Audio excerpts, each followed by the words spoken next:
So, when I talked about why I think most people are wrong about AI, one question came up again and again. People ask me, but how can these people be wrong when they are literally called the godfathers of AI? I'm talking about Geoffrey Hinton, Yoshua Bengio, and Yann LeCun. These three are often called the godfathers of AI because of their foundational work on neural networks, deep learning, and the underlying ideas that eventually made today's LLMs possible. Now, Geoffrey Hinton has been very vocal lately. He's been talking about how AI could replace humans, how it would escape our control, and he paints a very grim picture, a future where AI systems run the world and humans are either irrelevant, enslaved, or possibly extinct. That sounds ridiculous and it sounds like science fiction. But when it comes from someone who spent his entire life building these systems, contributing to them, shaping the field, it's hard to completely ignore.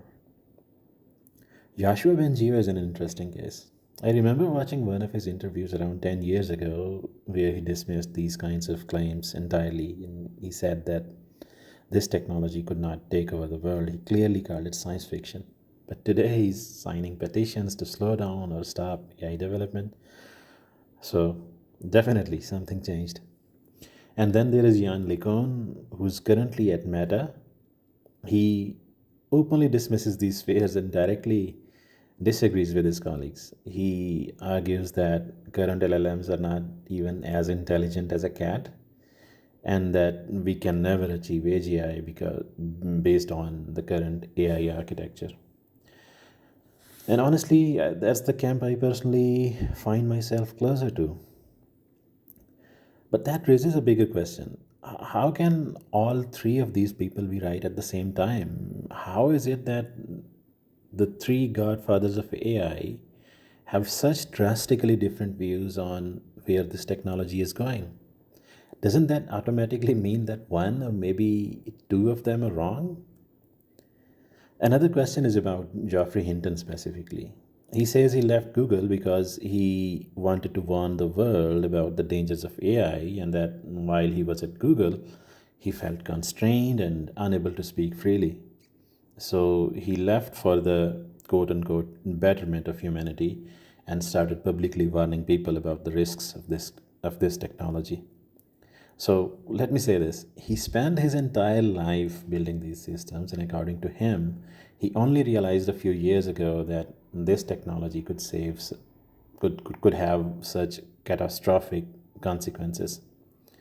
So was he clueless back then, or is he clueless now? Because if the dangers were this obvious, how did someone with his level of expertise miss them for decades?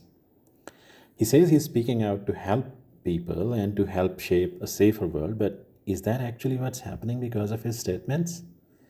Or is this helping AI companies more than it's helping the general public? Because his statements contribute massively to the hype. They make people believe that current AI systems are far more powerful, far more autonomous, and far more intelligent than they actually are. Unfortunately, that's just free marketing for AI companies. And many experts have directly disagreed with him on this. What's also troubling is how he reacts to criticism. There was this one case where when Gary Marcus argued that AI is not nearly as powerful as Hinton makes it sound, and Hinton's response was honestly not professional. He ridiculed Gary and he name called them. That doesn't inspire confidence. I'll put a link to that drama in the description. Another thing I find curious is Joshua Bengio's shift in position. 10 years ago, his views were completely different than what he says today. Didn't he say just 3 years ago that AI surpassing humans by 2029 has no scientific basis? And now he says that the potential for AI to harm humanity or even turn against humanity keeps him awake at night. So, in summary, since experts are divided about the future of AI, I think these are questions worth asking. Not because AI isn't powerful or not because there are no risks, but because fear, hype, and authority should never replace clear thinking. In the end, I want to leave you with a final question. Is the fear of AI itself, or the companies that have control over it? Do you think they care about humanity or maximizing their profits?